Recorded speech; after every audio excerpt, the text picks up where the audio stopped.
engaye bana poto bana mikili hotel ya solo ezali kaka se moko na Kinshasa, Hotel Pacific Hotel.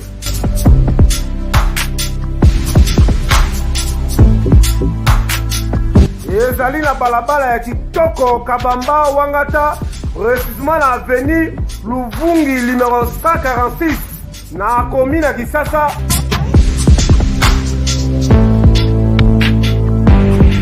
Kolala pe kolamuka ezali kitoko, malile ezali kitoko, ba chambre pe confort, ba appartement ezali propre ndeti kaka ozala mikili.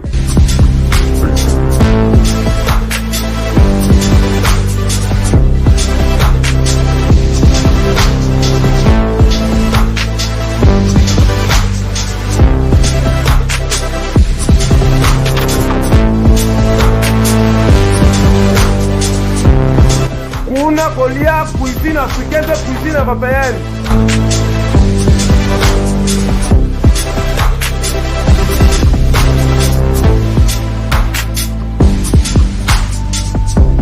Tunanga nini, wifi eza ofele, ordinateur eza ofele, voiture pe ya déplacement ezali. Kozanga te oleka kuna, soki oleki kuna ozala jamais déçu. Bana poto bana mikili, ba homme d'affaires, ba femme d'affaires. Place ezaka moko na Hotel Pacific Hotel. Kuna la classe est la différence. Et yo.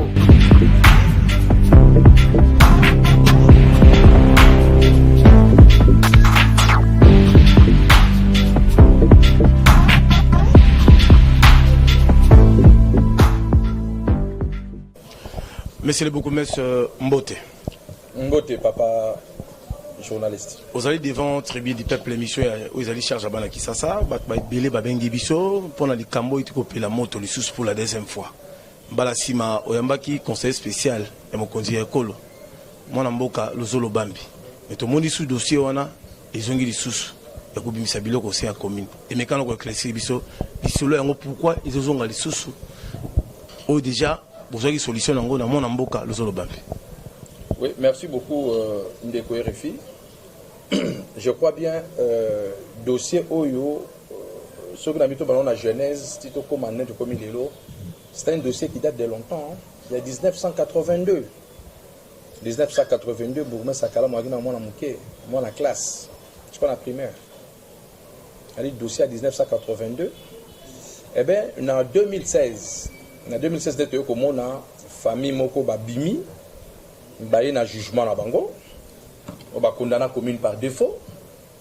On va dire que non, Lupangu Oyo, et ça Lupangu na Bango. Il y a un jugement. On va dire que non, Lupangu ça Lupangu na Bango. Et que Papa na Bango, ancien conseiller des zones, à l'époque, il y a zone. Papa na Bango, ancien conseiller des zones, Papa Ewawa. Ewawa de Malf. Il y a un Ewawa de Malf. Ndé Asombaka Lopangu, parti à la maison communale, et pas il y a ancien commissaire des zones Mandoulou, vers les années 82. Ah, tant baillé, oh non, au jugement et déguerpissement, il ne faut pas déguerpir la commune. Je crois bien, à ce moment-là, la commune n'était même pas saisie. Hein.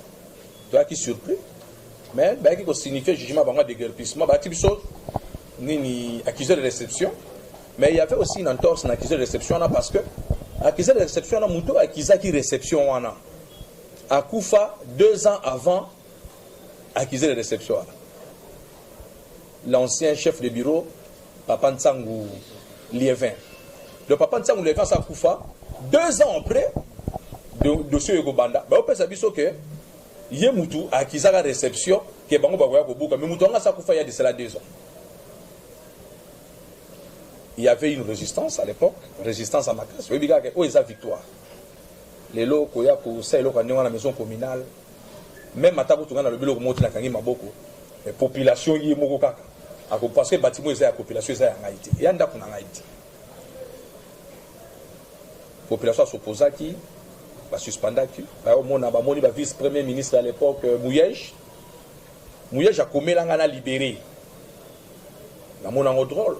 Le vice-premier ministre de l'Intérieur a commis la lettre, n'a libéré le bâtiment à la commune. Nous sommes allés voir le vice-premier ministre. Ngana soit vice-premier ministre mieux. Tant que mieux jamoni ngabina mais monsieur le bourgmestre, libérer la parcelle d'autrui que tu occupes illégalement. Pourquoi tu fais tout ça? Gabi, moi je suis chez moi, je n'occupe pas la parcelle d'autrui, je suis chez moi, je ne même pas là où j'habite, il n'y a même pas un problème. Gabi, mais je reçois déjà au Kangami dans le plan à Batongo libéré en côté. N'a expliqué ministre. Mais c'est Medina Gabi, oh. La parcelle dans la commune que pour nous libérer, c'était la maison communale Gabi, c'était la maison communale de Kalam. D'où le ministre a compris que le dossier en Gomabi. Mais malheureusement, à ça, annulation à l'être naïo à la tête. Après, il fait au sali, il commis. Donc, dossier a commis à Kalam, mais comme le voit, dossier personnel, il y a JC Kadima. Dossier gênant, je peux dire. Je dis oui, gênant, mais personnel, il y a JC Kadima. Alors que, moi ici, j'agis en tant que bourgmestre. Je n'agis pas en tant que monsieur Kadima Jean-Claude. Vous comprenez? Donc, même yo les lots, ceux qui ont commis la place où on a commis bourgmestre, on agir de la manière, on protéger en haut. Jour dans vos alatés, vous ne me verrez pas ici. Peut-être d'avoir en tant que notable, moi, la Kalam ou Théo, un pouvoir d'État, Yangoul, c'est la base. C'est le socle même. Mais, Excellence, monsieur le maire, je voulais savoir d'abord, certificat d'enregistrement au Bango Bazanango Baziongo. Certificat d'enregistrement Bazanango, il faut que vous avez un journaliste. Vous dirigez une enquête. Beaucoup de la place où vous avez un certificat d'enregistrement. Menez vos enquêtes. Bon, tout n'y peut parce que Nédaza Liboso n'a un duplicataire certificat d'enregistrement à la maison communale, il y a Kalam. Caméraman Salam Salam. Est-ce que vous avez une synthèse Nango? Il y a un binga pour nous angoti. N'a bourgmestre pour nous angoti. Duplicataire Oyo et Salama na Kombo ya hôtel de ville de Kinshasa. Yangoyo, bakomi la ville de Kinshasa représentée par son gouverneur est enregistré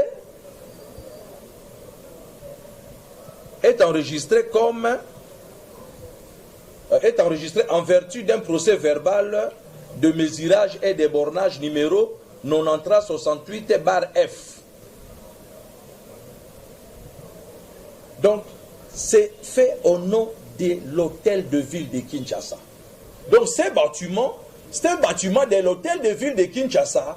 Il y a un bâtiment, il y a commune à Kalamou. Il y a une individualité. Il y a une individualité. Et c'est hôtel de ville de Kinshasa. La preuve année, certificat d'enregistrement Yangoyo. Et ça, là, il y a comme hôtel de ville de Kinshasa. Et ça, il y a comme moi, je sais qu'à Dimati. Il y a un certificat d'enregistrement suite à Makambo Oyo. Ville et mon certificat d'enregistrement. Les conseillers spéciaux Luzolo Bambi, il y a un ancien chef de l'État, Yépe Ayaka Erotika, certificat d'enregistrement. Dès pour votre information, ma dirigeante est même enquête. Nazan a lettre de haut certificat d'enregistrement. Oh, le plan cadastral. Cameraman, tu peux nous aider? Il y a commune à Kalamou. Le plan cadastral est là. Juste de ça, il y a un domaine où on a l'État. Mais c'est le maire. Pardon, là c'est ça. Voilà. Voilà. Oui, c'est un plan cadastral. Ouais. Il y a commune à Kalamou. Ceux qui ont tali, les certificats d'enregistrement à commune à Kalamou et à Mobimba. Si les lois Moursela et Angoti, n'a pas immeuble Bindo, immeuble Chobo, Nyon surtout, et à la carte, il y a commune à Kalamou. Ah bon? Pas Moursela et Angoti. Il faut l'État à récupérer Babylon qu'on a eu. Oh, Baspolia. Tolongwe Awa. Nazala ba lettre, oh lettre au chef de quartier à Kobela Bisso, à Kobela première substitut à parquet général à grande instance à Kalam pour le dossier Oyo, le chef de quartier à Matongé de Chibango. Oyo dénonciation nga monsieur le bourgmestre Yangoyo. Dénonciation à monsieur le bourgmestre accusé de réception des directeurs des cabinets na primature. Pour la salle de dénonciation, na commis la chef de l'État, na commis le premier ministre, na commis tout, directeur des cabinets a répondu à Bissot. Donc, à ce moment-là, c'est référé à la lettre et à conseiller spécial, nous sommes au Komaki. Donc, ce qui est Awa, Oyo, Oyo, dossier à 100 précis. Donc, j'ai tout un dossier complet Awa, Oyo, Bissot, Tokoma. Oyo, lettre na commis gouverneur pour un problème Oyo. Transmission, rapport de l'exécution sommaire d'un jugement rendu par le tribunal de grande instance de Kinshasa Kalamu portant déguerpissement de la maison communale de Kalamu. On a commis la gouverneur. Papa, ça date du 31 mars 2016. Si les lots, non, va répondre à Bissoti. L'hôtel de ville n'a répondu absolument, même les fils qui par accusé de nous deux accusons réception et l'ont voté. Hein? Donc, au bulletin de service, au général Kassongo, général Kanyama à l'époque, à Signaki, pour avoir assister. Donc, tout. La lettre est là. Le dossier est au grand complet pour tout ça. Mais aujourd'hui, la dernière rencontre est là. Toi qui n'as pas pu général à Gombe, Babenga Kinga, Babengi la famille là, toi qui devant l'avocat général Bodo qui traitait les dossiers. J'ai été reçu par le PG me concorde, on a parlé avec le PG. Le PG a donné même une piste de solution. Donc on a apprécié qui piste de solution. Et à Tchèque, on a beaucoup d'avocat général Bodo. On a l'avocat général Bodo, c'est Singabi. Comme on a un dossier comme un problème privé. C'est comme si c'est la tête de Jean-Claude qui est visée. Vous comprenez? Nabi, non. Moi aussi, j'ai mes chefs hiérarchiques. Le problème est celui-ci. Moi, je vais faire mon rapport. Je vais écrire à monsieur le gouverneur. N'expliquez. Demandant à monsieur le gouverneur, Ayamba commune, Ayambi famille, voilà. Qu'est-ce qu'il y a? Qu'est-ce qui se passe? Toyeba, qui est derrière ces dossiers? C'est comme si c'est une main noire. Mais, la période dans la période électorale. Et ça, c'est un peu difficile parce que les politiciens ne sont pas presque à l'air. Tout c'est la maman se comme calme, total. Période électorale, il y a que non. Les dernières élections, et Salamaki, samedi, oui. Ah oui, les dernières élections, Salamaki, samedi. L'élection Salami a publié les résultats, tout le temps, l'élection, campagne, gouverneur à Sikakoti, depuis gouverneur à Sikakoti, dans le même temps, un mois, on avait une quitte dans l'hôtel de ville. On lui donne aussi le temps, avant de s'acquérir dans la situation à Yéba. Il va nous appeler. Monsieur le bourgmestre, je vois, qu'est-ce qu'il y a? N'a pas expliqué. Mais à notre grande surprise, Théoka Kindengewana n'a sali pas l'être avocat n'a pas commune. Les premiers avocats communes, avocat n'a pas commune, à côté d'un avocat à Batoua. Bon, on va dire que non, Bissot commune, tu dis que ça passe pour tout récupérer le Pangoua. Ça veut dire qu'on a signé un protocole d'accord? On n'a pas signé un protocole. En justice, il n'y a pas de protocole d'accord de signer. Arrangement de la même Bezalaki? Arrangement, moi, tu dis que Ngaïna Senga, gouverneur Ayamba Bango. Bon, ben, on a un gouverneur. Pour la Cameroun, exactement. Mais pour m'expliquer, Karabango, le Kamandako. Moi, je vais vous faciliter la tâche à ce que le gouverneur vous reçoive. C'était ça. Le gouverneur, expliquez le gouverneur. Monsieur le gouverneur, le gouverneur a tout un cabinet bien organisé. Si vous voulez que le Pango est à Bango et que Ngala Kangami n'a pas Makasi, le gouverneur qui est mon chef, avec Jean-Claude, retire-toi, ou soit la ville achète ça. Vous comprenez? Ou soit dit, retire-toi, Tika Bango le Pango là-bas. On a vu ça avec les problèmes Yangaba. Yamukwanga. Vu la Monigo, vu la sommet des communes. Dossier, il y a des dossiers, il y a des dossiers à commune à Calon, dossiers à commune à Limité. Il y a des dossiers qui sont à la table, il y a le Pango. Il y a Limité, toute famille, mais il y a Calon, c'est impossible parce que les communes, les Alibas belges, Batikango depuis 1957. Alors, toujours, c'est la gouverneure à s'asseoir, le gouverneur n'était pas à Kinshasa. Vous voyez bien, samedi, nous avons été surpris. Je n'étais même pas là. Nando Kendebe et Matanga ya Ndekonabiso, Bourgmestre Sakasa, on faisait une petite soeur. C'est par là qu'on va m'appeler. Ah ouais, il dit, population Yawa, je n'étais pas là, Naskalo comme la commune. Ngano comme la commune,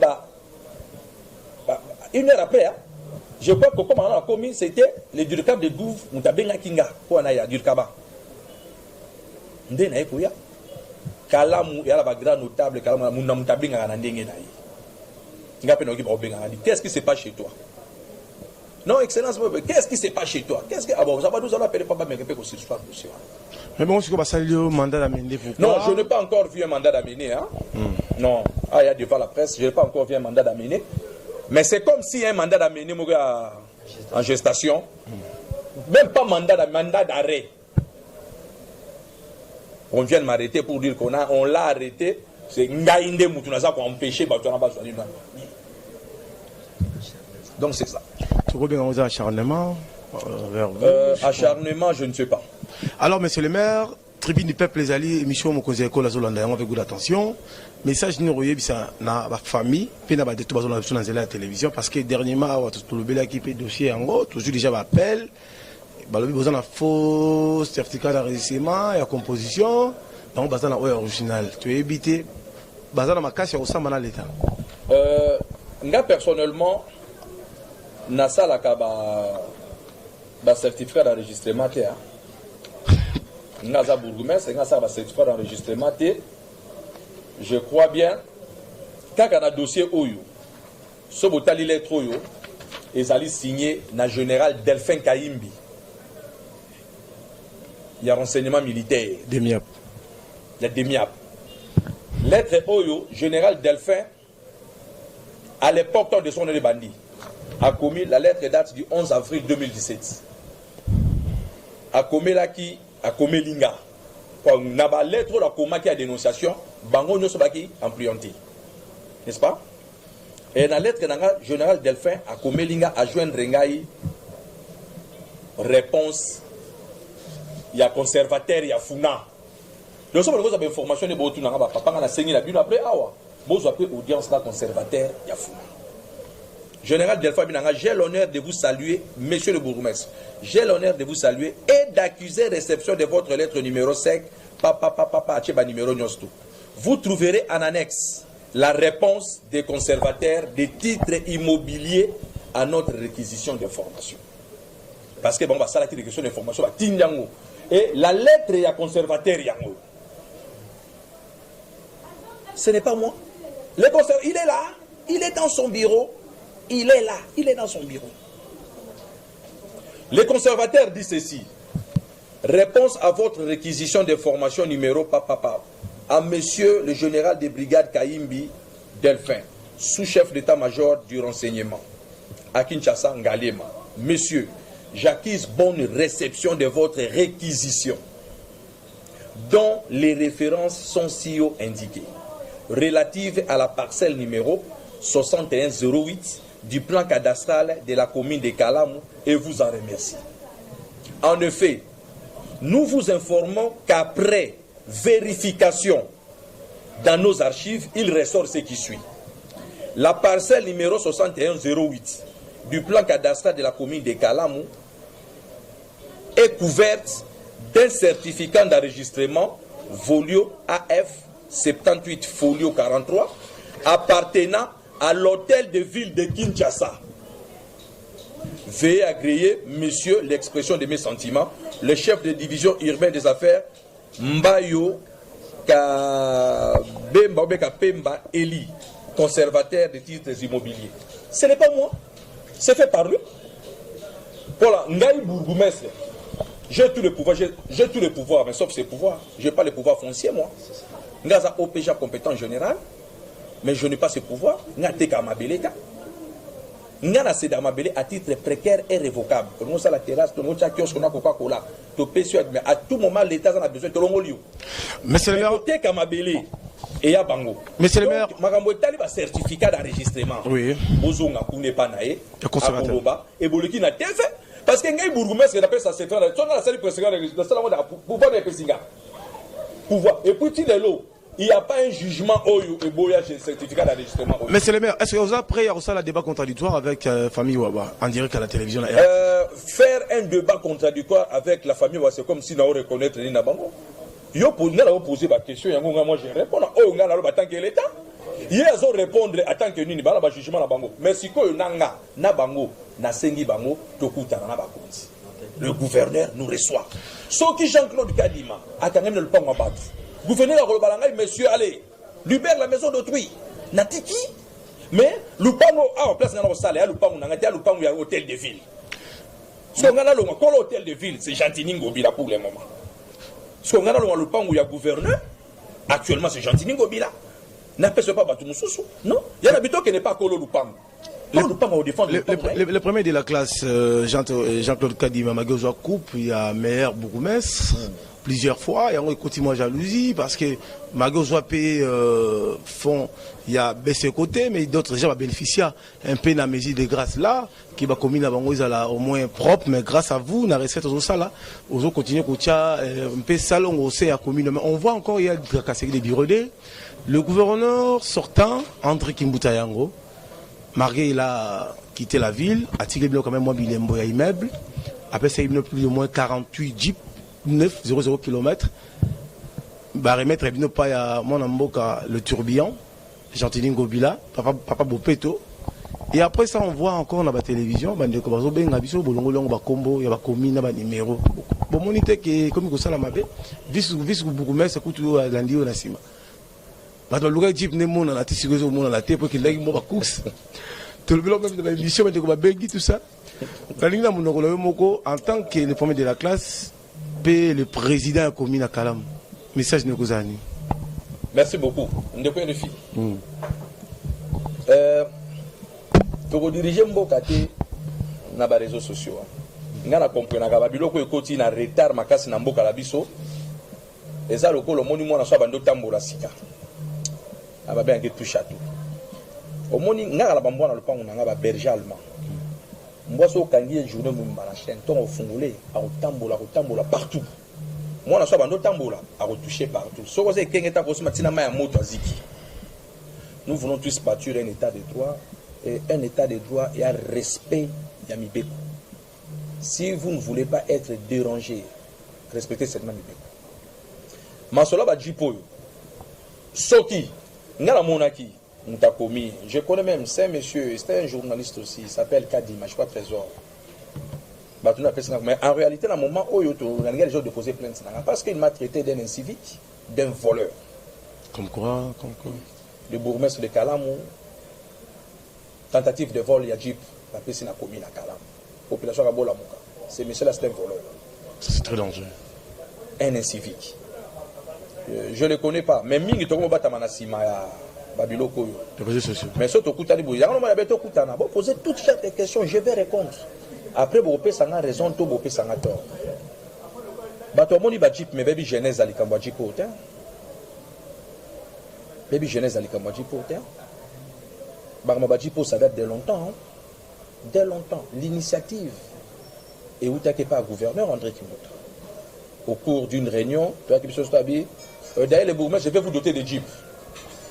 Bisonos tout c'est peli to beti maboko Gou Vassili Sinai Tozela et l'autre côté Bisso bourgmestre Bisso je l'ai dit Bisso bourgmestre on a ça plutôt pas un ministre mon ressort tout ça n'est débat contradictoire mais un respect mutuel Bisso bourgmestre depuis mingi na kata baninyo mais to lingolo bate ngavana loba. Il faut gouverneur Gentili Ngobila a autorisé.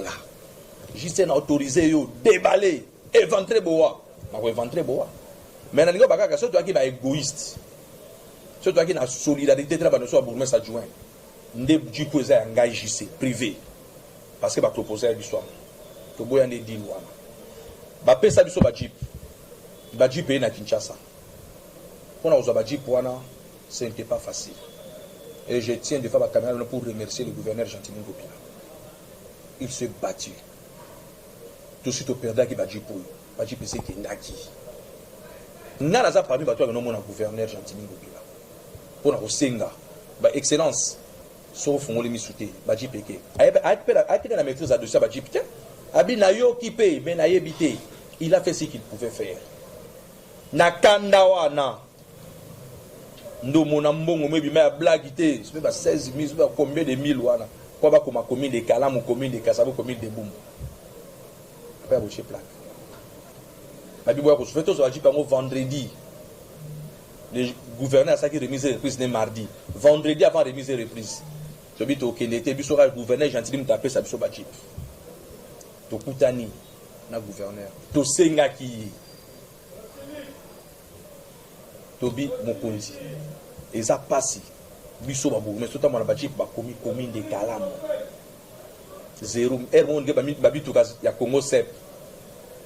Commune de Kalam. Du moment où, Mitouka la personne va bourgmestre, Et à la limite, tout cas, transport du personnel. Na compte à rétro, na bien. Oui, il y en a bien, on a bon rencontre dans Mozindo. Mais Mituka Oyo, ndeba msuba bike non, gouvernement professeur soumet ba commune Mituka ti.